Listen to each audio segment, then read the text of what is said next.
The envelope looked ordinary until I saw the bold line through the paper window. Paid in full. For a second, my brain refused to translate it. I stood in my entryway with the mail balanced on my forearm, my keys still in my hand, staring at those three words like they belonged to someone else's life. My mortgage. Gone. Without me paying a dime. I flipped the letter over like the back might explain it. It didn't.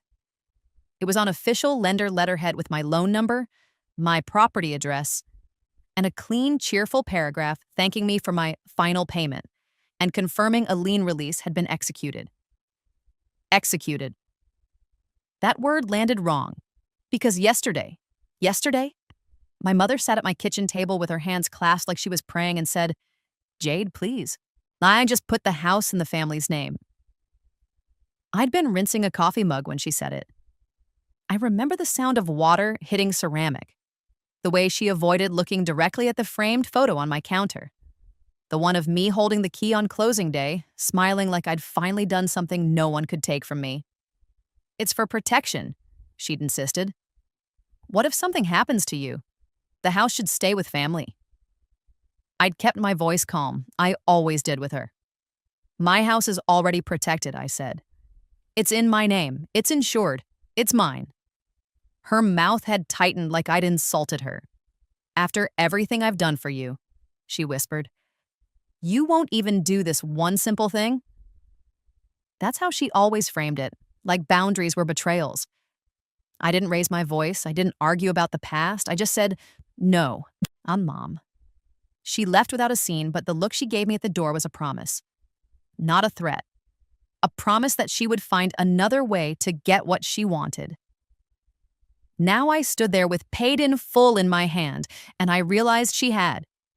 My first impulse was to drive straight to her house. I didn't.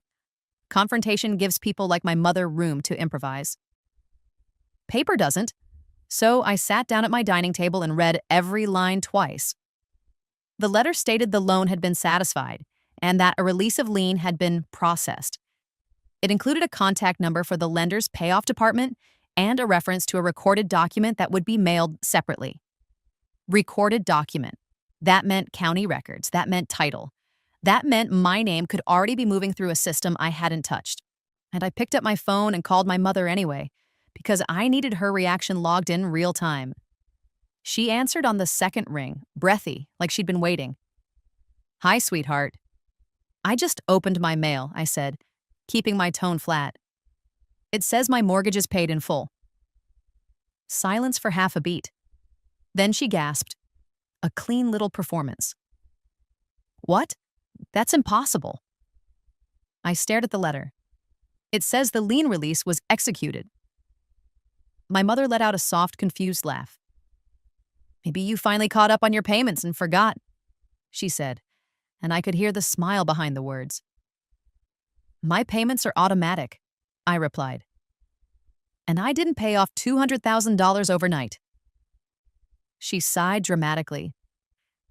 "Jade, I don't know what you want me to say. Maybe there's a mistake." "Call them." "I'm going to," I said. And I'm going in person." Her voice sharpened. "Why would you go in person? Just call." Because she didn't want me across a desk from someone who could pull a file and show me signatures. I didn't tell her that. I just said, "I'll call you back." Her tone went soft again instantly. "Don't stress yourself out, honey. You've been so anxious lately." There it was. The early foundation.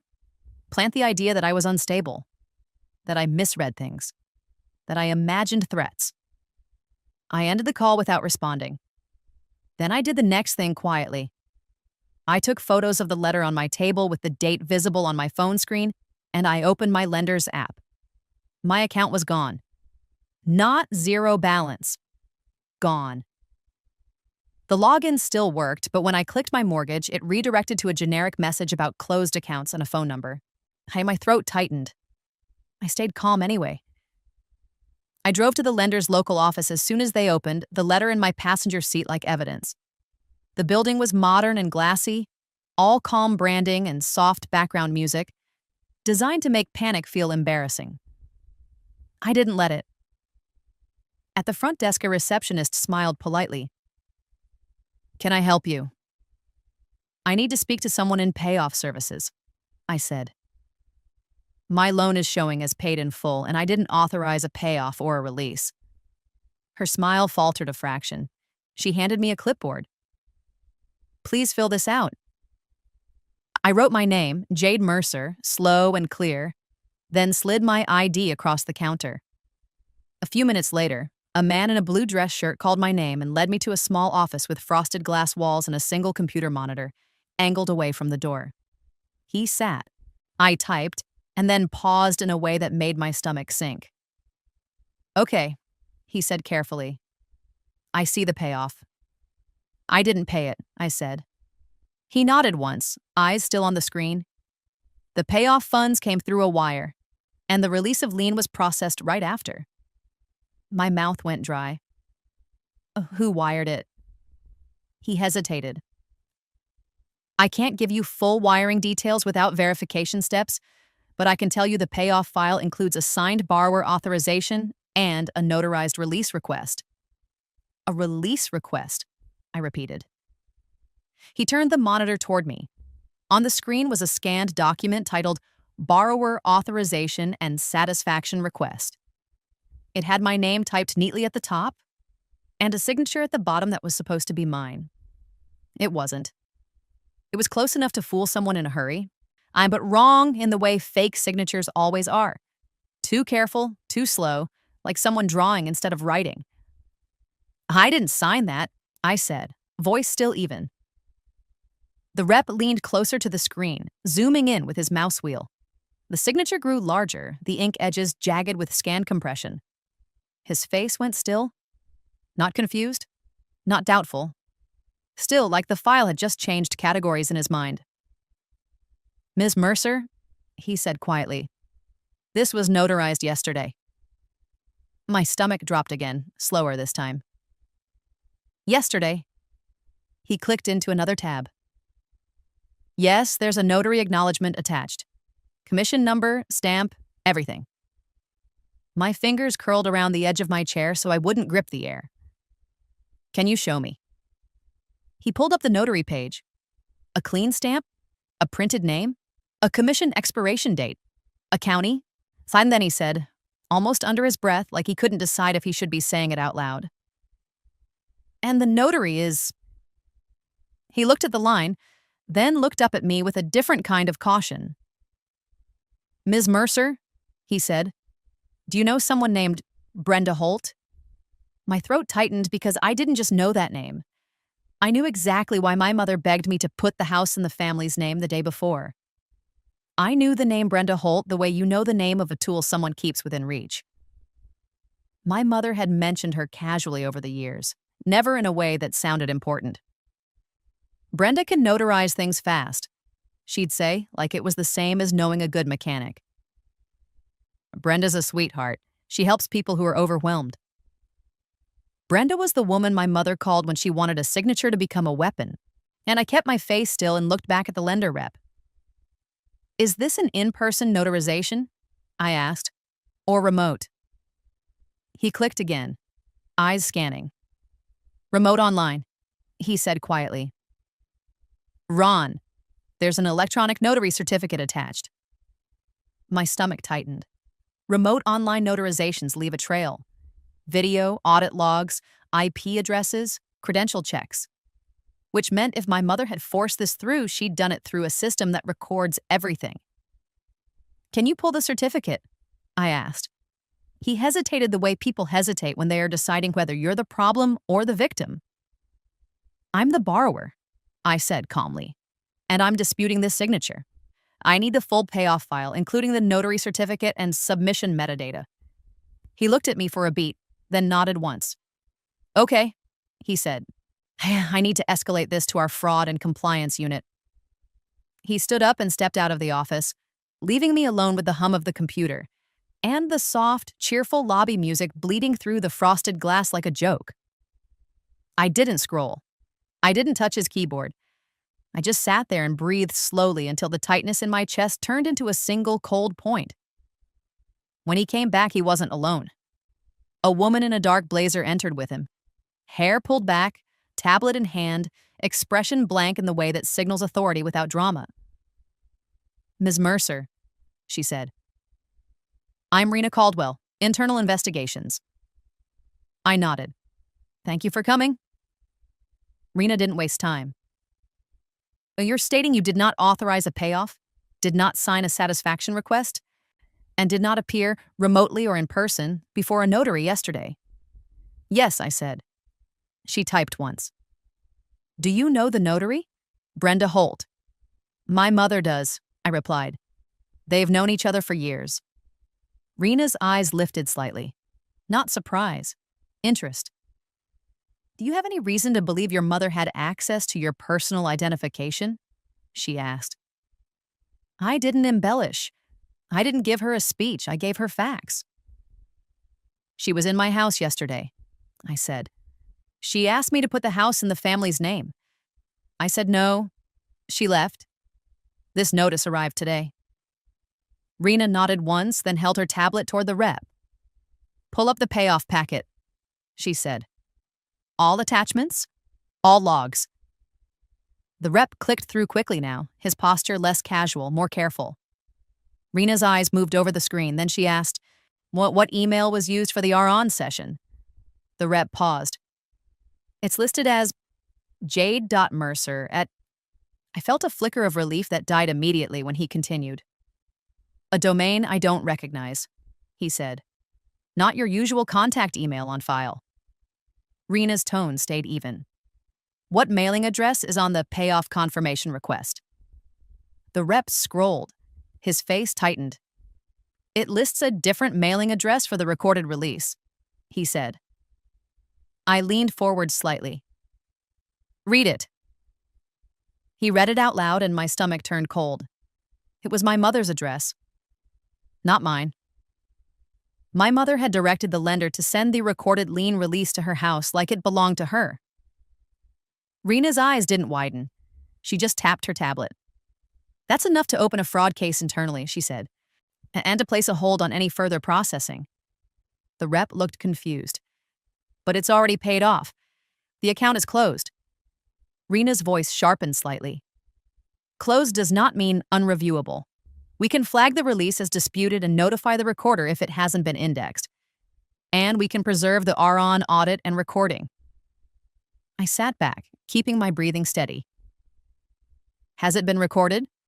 I asked. The rep clicked again. "It was submitted for recording," he said. "Pending county processing." Rena asked one simple question. "Submission time." He read it. "Late yesterday afternoon." So my mother had moved fast. Fast enough that by the time I opened my mail, the machine was already running. Rena turned to me. "Ms. Mercer, I need you to understand what this means. If someone forged your signature on a satisfaction request and used a notary certificate to validate it, this is criminal. But the fastest thing you can do right now is protect your title." "I'm already thinking that," I said. Rena nodded. "Good. Then you're going to go to the county recorder today and pull your parcel history. If any deed or transfer was recorded in the last 48 hours, you'll see it." The rep handed me a printed packet. Payoff summary, the scanned authorization with the fake signature, the notary certificate page with Brenda Holt's name and commission number, and a single page titled R-On Audit Summary. Under it, session time, email used, and a field labeled IP address. Rena pointed to it. "This will matter later," she said. "We're preserving the video, and we're also pulling call logs and any address change requests." "Call logs," I repeated. The rep cleared his throat. "There's a note," he admitted. "A caller contacted payoff services yesterday to confirm procedures." Rena's eyes narrowed. "Caller number." The rep clicked, then hesitated. "It's in the internal notes. I can't print it without..." "Print it," Rena said. He printed it. And when the paper slid out, the phone number at the top made my throat tighten because it wasn't even clever. It was my mother's number. She had called them herself from her own phone to set this in motion. I didn't react outwardly. I just folded that page and placed it on top of the packet like I was stacking bricks. Rena spoke again, calm and final. "We're opening an internal case," she said. "We'll issue a dispute notice to the county recorder if the lien release is recorded, and we'll provide you a certified fraud packet. You'll likely need counsel, and you should file a police report for forgery and identity theft." "I will," I said. Rena watched me for a beat, then added, "One more thing." "Yes." "The payoff wire," she said. "The funds came from a third-party account. The name on the wire origin is not yours." My stomach tightened. "Whose?" Rena didn't answer with a guess. She answered with a label. "It's a small local escrow company," she said. "Not a bank account in your name." Escrow. That word meant one thing. Someone was trying to move ownership, pay off the lender, clear the lien, transfer the house. I stood up with the packet held close, not shaking, not rushing, controlled.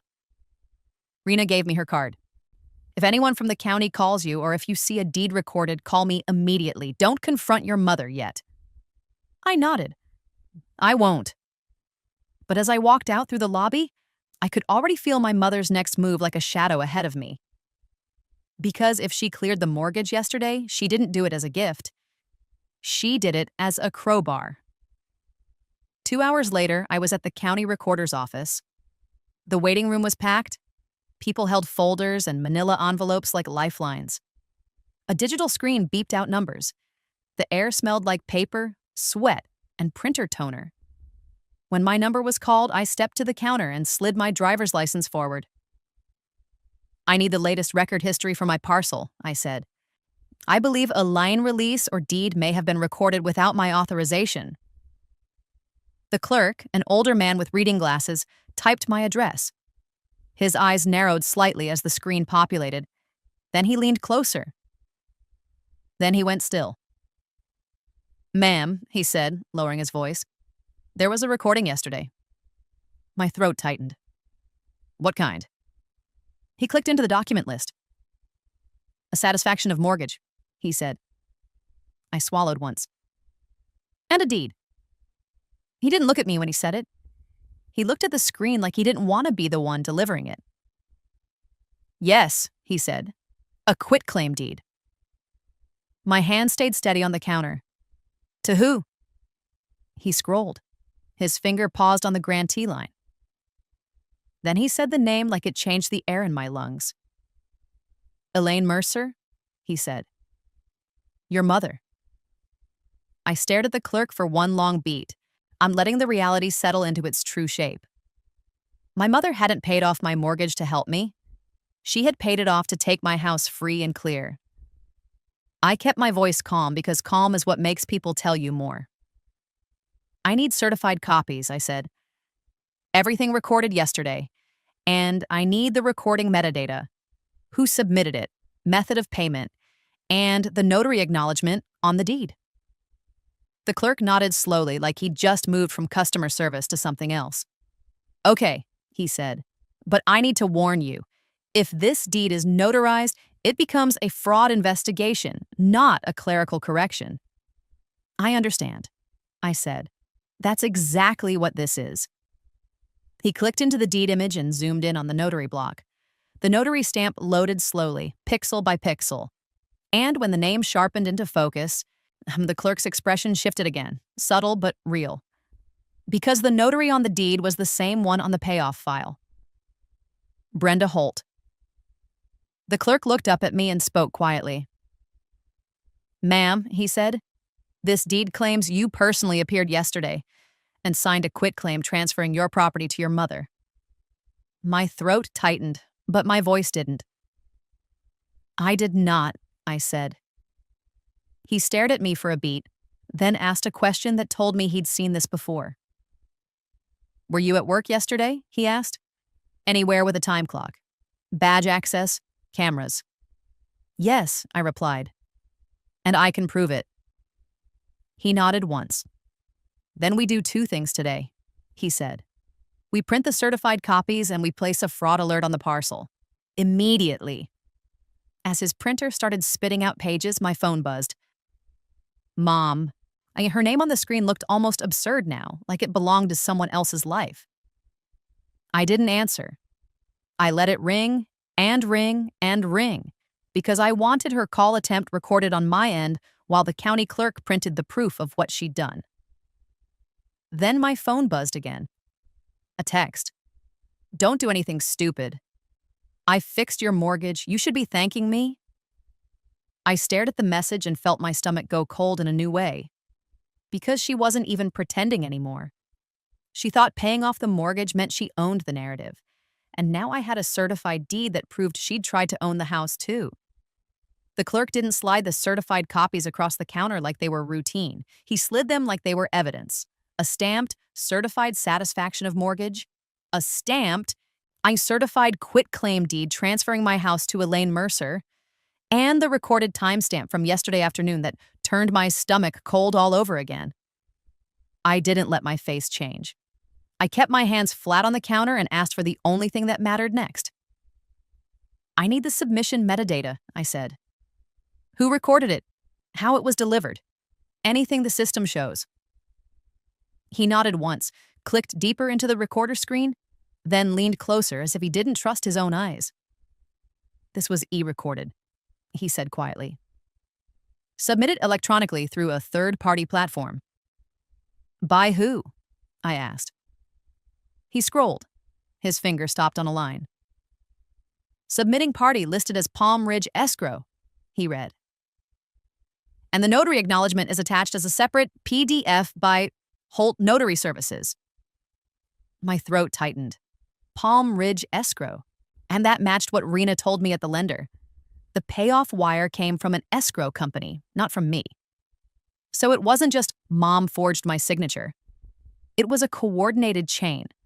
Payoff wire, lien release, quitclaim deed, all pushed through the same day, all notarized by the same person, all routed through escrow like this was a legitimate transfer. Like I'd handed my house over with a smile. The clerk printed the e-recording receipt page and slid it out with the rest. It included a transaction ID, submission time, and, buried in the footer, a line that made my stomach clench harder. Return to address, Elaine Mercer. My mother had built the paperwork trail so that every official document came back to her, not me. I didn't say her name out loud. I didn't give the room that power.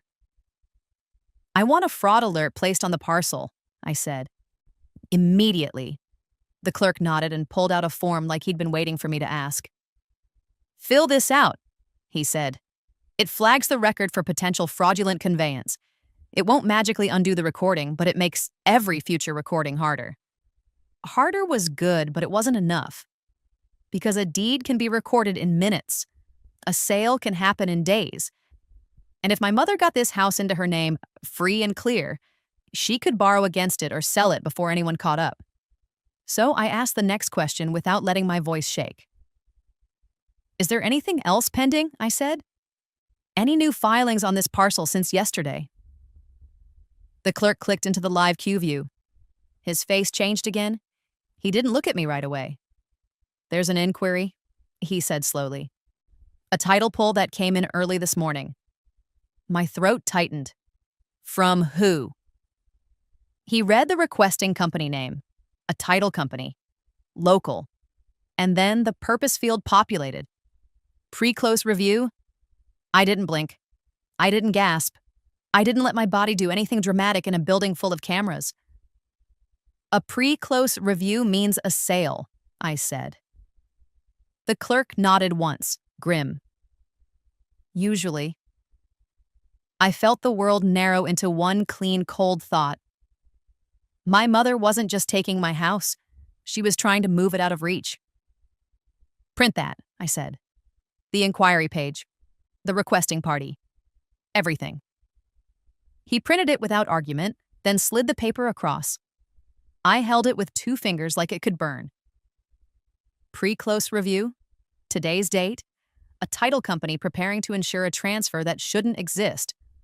I filled out the fraud alert form in slow, neat handwriting and signed exactly the way my real signature looks when I'm calm, not when I'm being copied. The clerk stamped it. Then he leaned forward and lowered his voice. Ma'am, he said, if this is a forged deed, you need to file a police report today. And you need to contact your title insurance company, whoever insured your purchase. They have fraud response attorneys. I will, I said. He nodded once, then added, also, notary fraud is taken seriously here. There's a property crimes unit that handles falsified instruments. I didn't thank him with emotion. I thanked him with clarity. What's the unit name? I asked.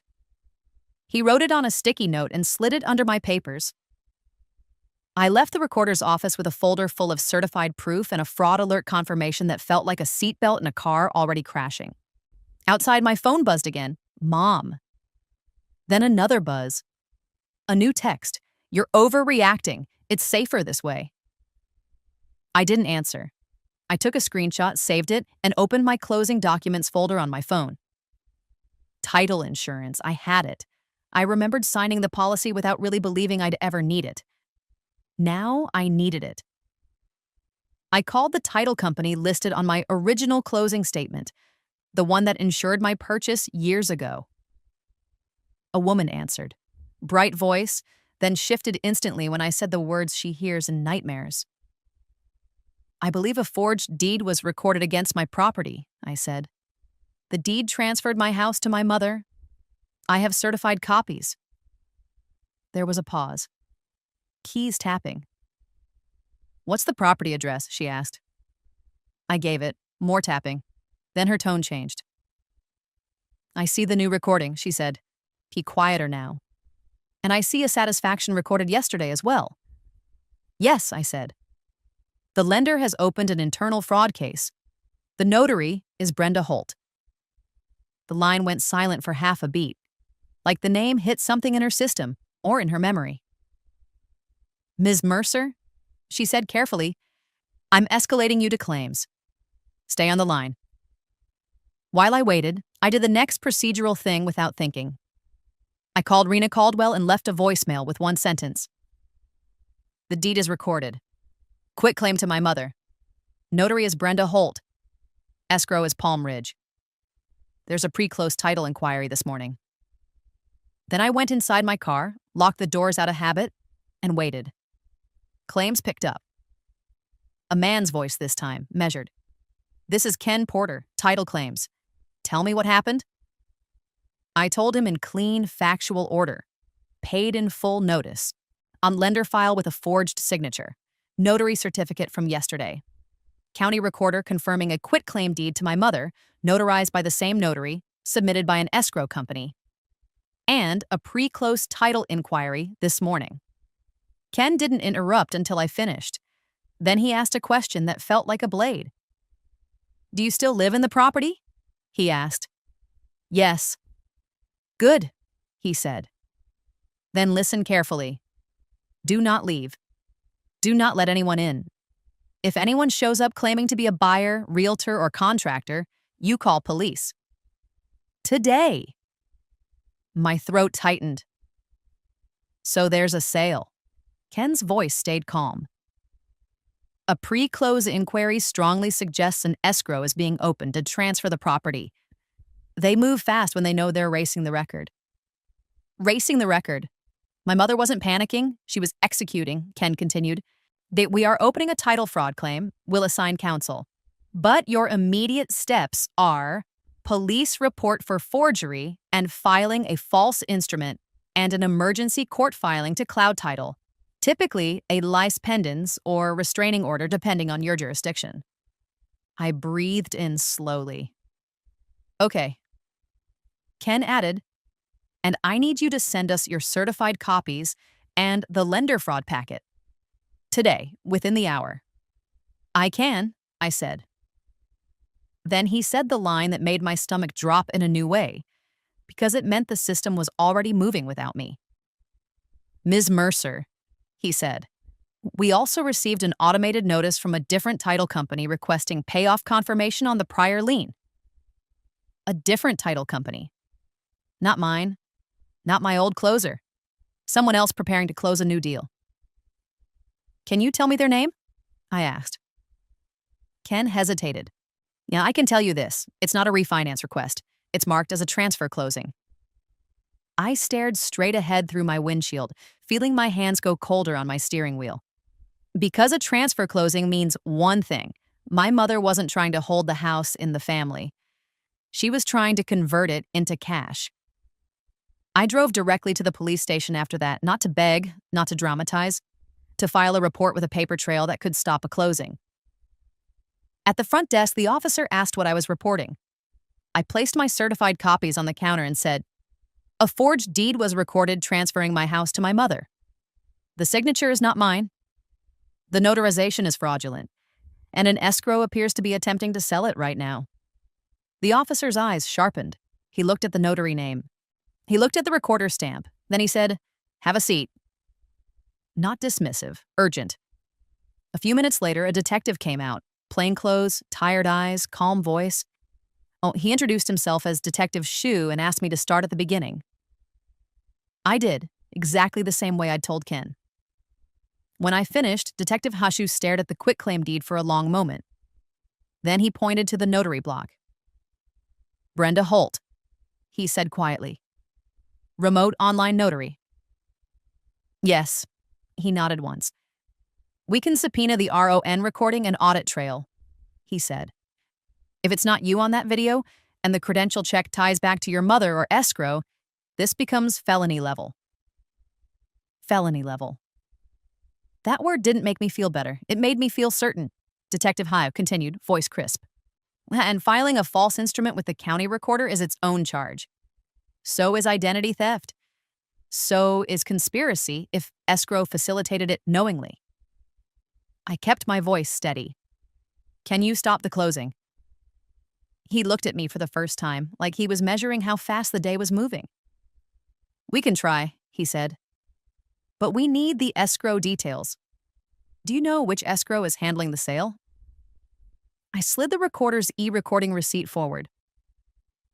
"Palm Ridge Escrow," I said. His eyes narrowed and he wrote it down. Then his phone buzzed. He checked it, and his expression changed. Small, controlled, but real. He looked at me and said, "Ms. Mercer, you need to come with me to my desk." My stomach tightened. "Why?"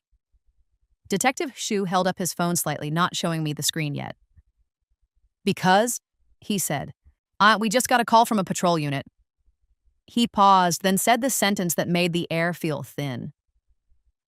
"Your mother is at your house right now, with a realtor, and they're telling neighbors it's already sold." I didn't argue with Detective Heshu.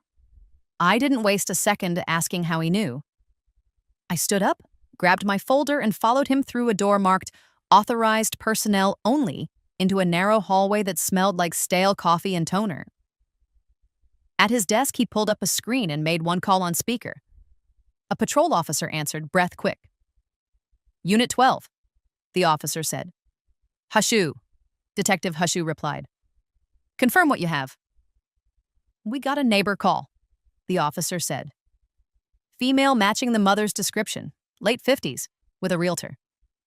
They're standing on the sidewalk pointing at the property, telling people it's sold and the current occupant is moving out today." My stomach turned cold. Today. My mother was racing me. Detective Haku didn't flinch. "Any attempt to enter?" "Not yet," the officer replied. "Occupant not outside. Mother keeps looking at the house like she expects her daughter to come out." That was exactly what she wanted. She wanted me to step into the yard so she could talk loud enough for witnesses. So she could plant a story in the neighborhood that I was unstable, refusing to leave, being dramatic. Detective Shu looked at me. "Do you want to go home?" he asked. "Yes," I said. He nodded once. "We're going," he said. And he stood up, like this was no longer a question of paperwork. He grabbed his jacket, his badge wallet, and a single manila folder. Then he looked at me again. "Listen carefully," he said. Do not engage with your mother. Do not raise your voice. If she approaches, you don't explain. You point. You say, 'This is an active fraud investigation. Speak to Detective Shu.' That's it." I nodded. "Okay." He grabbed his keys and walked fast. We drove in his unmarked vehicle. No lights, no siren. Just speed controlled by intention. On the way, my phone buzzed again. Mom. Then a text. Open the door. We're finalizing. I screenshotted it. I handed my phone to Detective Shu without asking if he wanted it. He glanced at the message, then handed it back like it confirmed what he already knew. This helps, he said. When we turned onto my street, I saw them immediately. My mother stood on the sidewalk in a pale jacket, hair perfectly styled like she was going to brunch. And beside her was a man in a blazer holding a leather portfolio, realtor posture, fake confidence. And across the street, my neighbor Mrs. Klein stood on her porch with her hand over her mouth, watching like she couldn't decide whether to intervene or record. My mother spotted the car and straightened, smile snapping into place. She thought it was me arriving alone. Then she saw Detective Shu step out first. The smile didn't disappear. It faltered, just slightly. Like the script in her head skipped a line. Detective Hu walked toward her with the calm, direct movement of someone who wasn't here for a discussion. Elaine Mercer, he said. My mother blinked. Yes, she replied, voice sweet. Who are you? Detective Shu, he said, flashing his badge briefly. Property crimes. The realtor's face changed instantly. He took a step back, high like the word property crimes had teeth. My mother laughed lightly. Oh, detective, she said. This is a family matter. We're just… No. Detective Hazu interrupted. You're the subject of an active investigation involving a forged deed and fraudulent notarization recorded yesterday. My mother's eyes widened in an exaggerated way. Forged? That's insane. Jade signed… Detective Hasu didn't let her finish. He held up a hand, not aggressive, just final. Ma'am, he said, stop speaking. My mother's mouth snapped shut, but her eyes stayed bright with indignation. Detective Hashu turned slightly toward the realtor. Sir, he said, identify yourself. The realtor swallowed. I'm Darren, he said. Darren Blake, I'm the listing agent.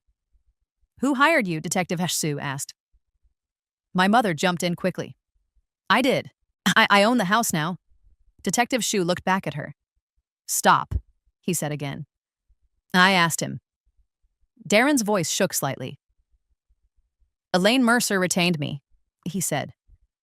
She said the property was transferred to her as part of family planning. Detective Shu nodded, then asked the question that mattered most. Do you have an executed purchase agreement? He said. An escrow number. A buyer name. Darren hesitated, eyes darting to my mother like he was waiting for her permission to answer. That hesitation told me everything. Because if the deal was real and clean, he'd answer confidently. My mother's voice came sharp. This is harassment, she snapped. You're embarrassing me in my own neighborhood. Detective Shu's tone stayed flat. You embarrassed yourself when you recorded a deed with a signature that doesn't match the homeowner. My mother's face hardened. Jade is unstable, she said loudly, turning her voice toward Mrs. Klein across the street. She's confused. She forgets things. She's been… Detective Shu stepped closer, lowering his voice so it couldn't be used as a performance. Elaine, he said, your daughter is inside her home. She is the legal occupant. You are not to contact her directly. You are not to attempt entry. You are not to harass neighbors. Do you understand? My mother's lips trembled with rage. I'm her mother. That doesn't grant you title, he replied. Then he looked at Darren again. Sir, he said, if you're part of an attempted sale based on a forged instrument, you could be drawn into this as a witness. I suggest you provide the escrow details right now. Darren's face went pale. He opened his portfolio with hands that suddenly looked less professional. He pulled out a single sheet. An escrow intake summary. Detective Shu took it without touching Darren's fingers. Palm Ridge Escrow. A buyer name partially redacted. A closing date. And a line near the bottom that made my throat tighten. Possession. Immediate upon recording. Immediate possession. My mother wasn't just planning a sale, she was planning to remove me from my own house as soon as her paper became final. Detective Shu read the sheet once, then folded it and placed it into his folder like it was already evidence. He looked at my mother. "Elaine Mercer," he said, "you are being detained pending further investigation." My mother's eyes widened. Detained? For what? I didn't do anything. Detective Shu's voice stayed calm. For suspected identity theft and filing a false instrument.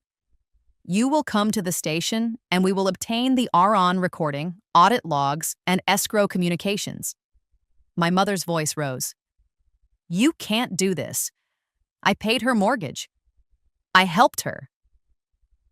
Detective Shu didn't react to the emotional bait. He reacted to the legal reality. Paying off a mortgage does not authorize forgery, he said. Then he turned to me for the first time since we arrived. Ms. Mercer, he said, do you have any firearms in the home? No, I replied. Good, he said. Stay inside. Do not engage. My mother jerked forward slightly, trying to get around him to see me. Detective Shu stepped in her path.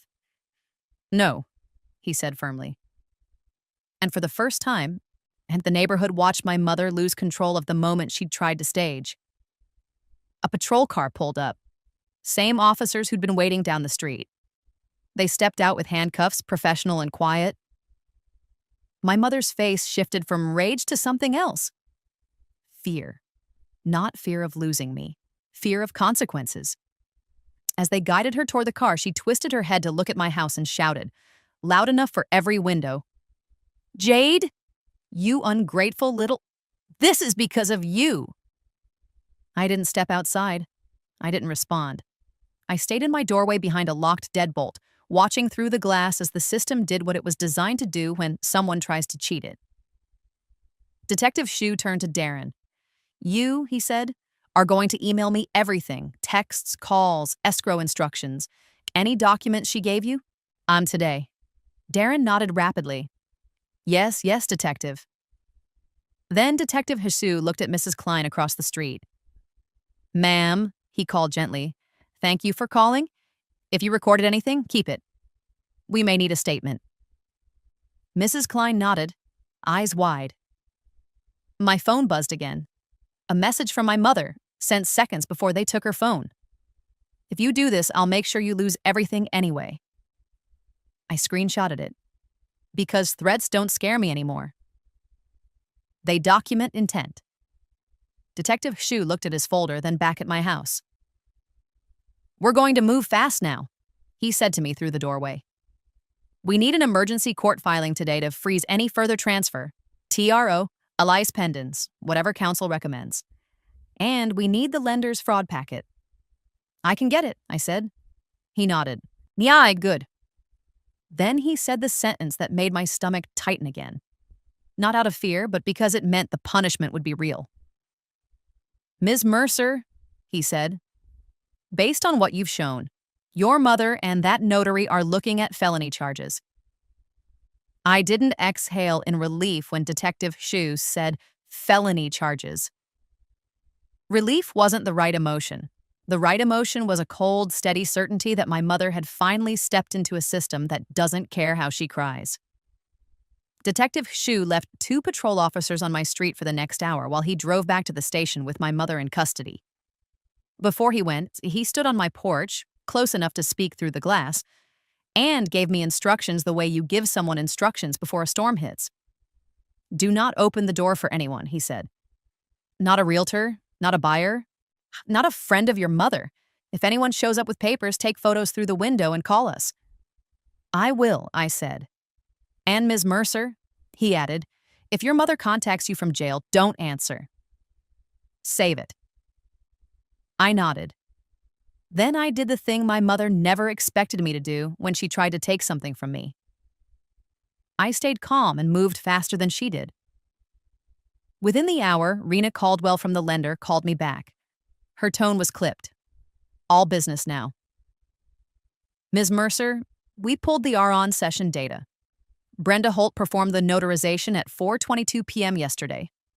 We preserved the recording. Was it me? I asked. Rena didn't sugarcoat it. No, she said. It's a woman on the video, but the face is partially obscured by poor lighting and a camera angle. However, my stomach tightened. The credential check was completed using your social security number and a photo of your driver's license, she continued. And the IP address traces to a residential network registered to Elaine Mercer. The room went quiet around me. Because my mother didn't just forge a signature, she used my identity to pass a security check on video. Inside her own house, Rena kept going, voice steady. We also have the originating phone number for the payoff verification call. It matches your mother. And the payoff wire was initiated by Palm Ridge Escrow under a transfer file. That's a red flag because borrowers don't usually use escrow to pay off their own loans. So you can flag it, I said. We already did, Rena replied. We issued a dispute notice and a fraud alert to the county recorder and the title platform. We're also sending you a certified fraud packet with the audit trail, IP data, and preservation notice. Thank you, I said. When I ended the call, I forwarded everything to Ken Porter at my title insurance claims office. He responded within minutes with one sentence that sounded like a door slamming shut. We are filing an emergency action to Cloud Title today. By noon, my title insurance counsel had filed a temporary restraining order request and a notice that froze any attempt to transfer or encumber the property while the fraud was investigated. They also filed a Elias pendens, an ugly little public flag that tells every title company in the county. This property is in dispute, and if you touch it, you're stepping into a lawsuit. My mother's sale stopped breathing the moment that hit the record. Palm Ridge Escrow called me twice that afternoon. I didn't answer. Their third call went to voicemail, a man's voice, tight and nervous. Ms. Mercer, we believe there may be a misunderstanding. Please call us back so we can resolve this amicably. Amicably meant quickly, quietly, without police. I saved it. Then Detective Shue called. We pulled the Ron recording, he said. It's not you. I closed my eyes once. Not from relief, from exhaustion.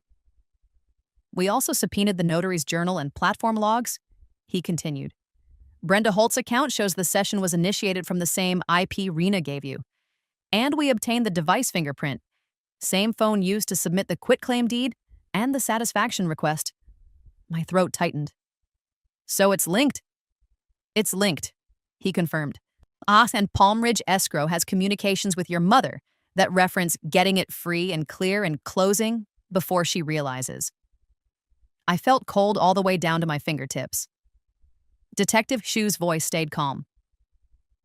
Your mother has been booked, he said. Charges are being filed. Which charges? I asked.